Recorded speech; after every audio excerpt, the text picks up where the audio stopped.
Chapter 3, Principles of the Silence. We are living in an era of research, an era of applied science. Man today has developed to the point at which he can make use of force that has existed since time began. It is a period marked by a revival of interest in religion and particularly in the power of faith to heal. Much of our religion has been cold, dull, stodgy, vague, and idealistic. It has not only diverted the teaching of Jesus from their practical application to a superstition and miraculous belief, but it has shut out their true import. Without enthusiasm, without inspiration, without the glad assurance of the living faith, it has been of little value in equipping men to meet the ills, problems, and vicissitudes of human life. In the silence, a vast, unexplored field of spiritual research is waiting for those who seek a larger experience of God. Man's relationship to the universe is still imperfectly and incompletely understood. Jesus said, "Seek, and ye shall find. Knock, and it shall be opened unto you. Ask, and ye shall receive." Have you not often wondered what is implied in these commands? What is it that we shall find if we seek? What is it that shall open to us if we knock? What is it that we shall receive if we ask? There are perfectly natural questions which can be answered only by those who have sought, knocked, and received.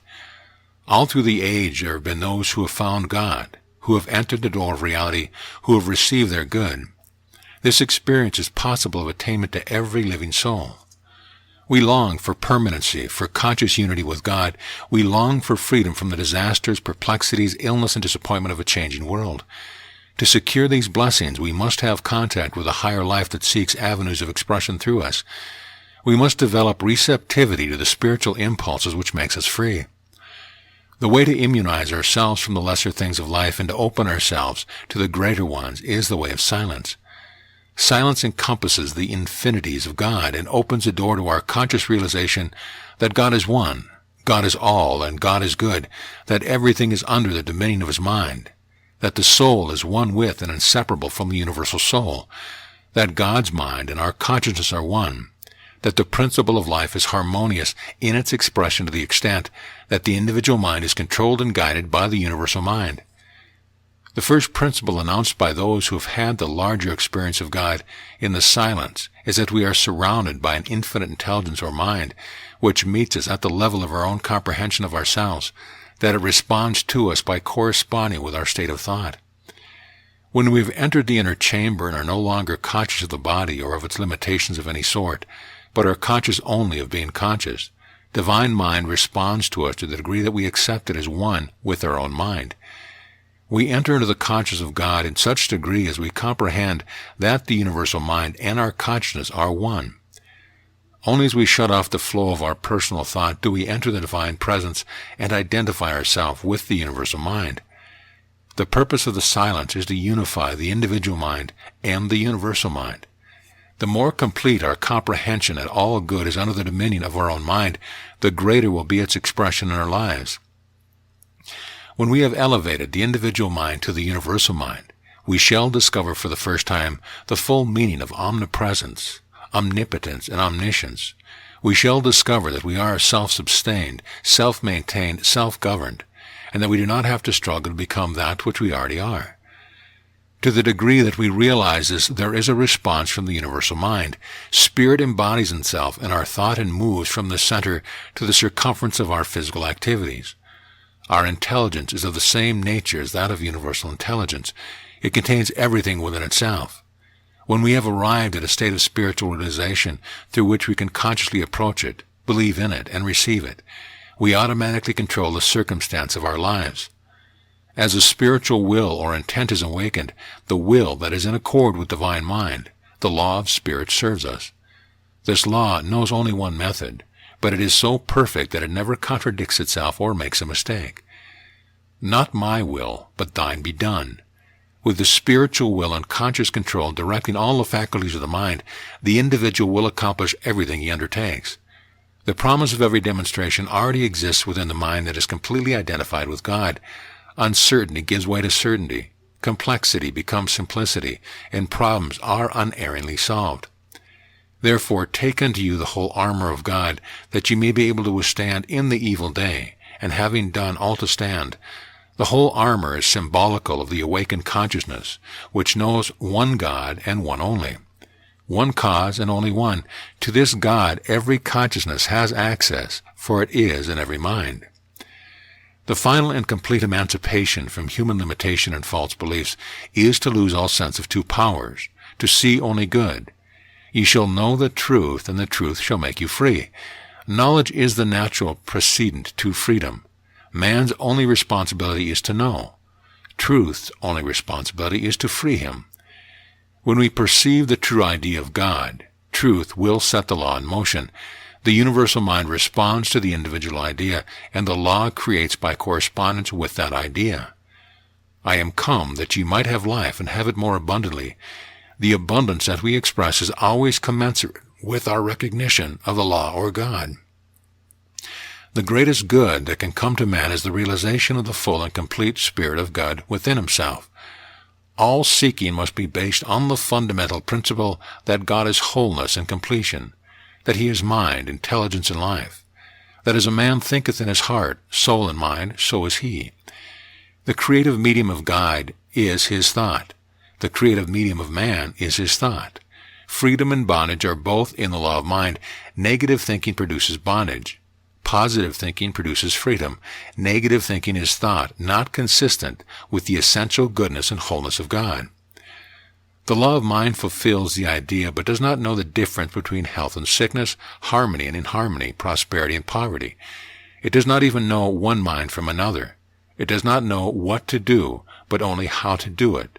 Its purpose is to establish the Word, and to execute the idea which is contained in the Word. All freedom and all bondage are in the law. It brings into our experience that which we impress upon our subconscious mind. If our thinking is consistent with what we really desire, we are using the law constructively. If, on the other hand, our thinking is inconsistent, we are using it destructively. In either case, the unknowing and impersonal law establishes the word that we have sent forth. Seek the truth, and you shall find it. Command the truth, and it will respond to you. The truth is real. What is not truth is not real. The truth about man is that he is living a soul expressing God. He is perfect man, made in the mental or spiritual image and likeness of God. The Spirit itself beareth witness with our spirit that we are the children of God. Truth forever declares the perfection of God in man. God is intelligence, and man made in the image and likeness of God shares the same intelligence. When man awakens to the fact that his intelligence is God intelligence, and that his consciousness is God's consciousness, there is no problem he cannot solve, no obstacle he cannot overcome, and no goal which he cannot reach. The challenge to man is to discover and express that which is inherently within himself. When the truth is known, it is instantly demonstrated. The only truth we can ever know is that which may be known right now. Beloved, now are we the sons of God. Perfection in all things exists now, as it is revealed to us in the silence. It is brought into manifestation. In this realization we discover that there is nothing to heal, for nothing ever gets sick but man's thought of himself. The principle of perfection cannot create that which is imperfect. If God is perfect, his idea and manifestation must be perfect. The silence is the kingdom of God. It is the realm above and beyond all friction, which the psalmist called a larger place. It is a place of life, spontaneity, and mighty realization. The Lord is in his holy temple. Let all the earth keep silent before him. This temple is in the vast reaches of the mind, and our worship is communion, a conscious identity with God, a union conferring peace, poise, joy, freedom, and inward quickening. Those who find and dwell in this place are sheltered and protected by the eternal shadow of the Almighty. Peter speaks of the hidden man of the heart. There are many references to the place of silence in the Christian as well as the other scriptures, the common term for it being the heart, which is the soul or subjective mind. We are to serve God with the whole heart. We are to love him with the whole heart. Our concept is enlarged as we meditate upon the Word, as we find it in such a combination as these. God is the strength of my heart. Let not your heart be troubled. Thy word have I hid in my heart. A man's heart deviseth his way, the treasure of the heart, the pure in heart. We possess God in the heart or soul, and we realize him in the silence. This is the meaning of Pascal's statement. Thou couldst not seek me, hadst thou not already found me. Because God is. Man may experience the grandeur and dignity of his being in his own mind, lifting our vision from the form to the formless. We can find and experience the eternal values of the soul. We should always enter the silence in faith. We must emerge in the conscious knowledge that whatever claims we make there have been met. Whoever enters the silence with an open and receptive mind receives, but we must be emptied before we can be filled. We must relinquish all specific thoughts or emotional responses to the external world. We must be open to spiritual impulse. The mind that receives must be in rapport with the mind that gives. We should always leave the silence with praise and thanksgiving. I thank thee, Father, that thou hast heard me, is a triumphant recognition of the laws of cause and effect. I know that thou hearest me always. We do not beg, beseech, nor implore. We know. If the faith we took into the silence remains unimpaired, we can demand the utmost that God can give. Now are we the sons of God, not next week or next month, but now. Now is the only moment that is eternal. It is the only one in which we can actually live and function. Since all activity is in the present moment, everything that God is must be translated into the present moment. The present moment never ends. What is not already present can never be demonstrated. God's work is finished. Whether our response from the silence is in language readily understood, in symbols that must be interpreted, or in terms of some prompting through the senses, it must be appropriated in the present moment. Judge Troward said, "The conception of spirit as pure thought, and not as concrete form, is the conception of it as subsisting perfectly, independently of the elements of time and space.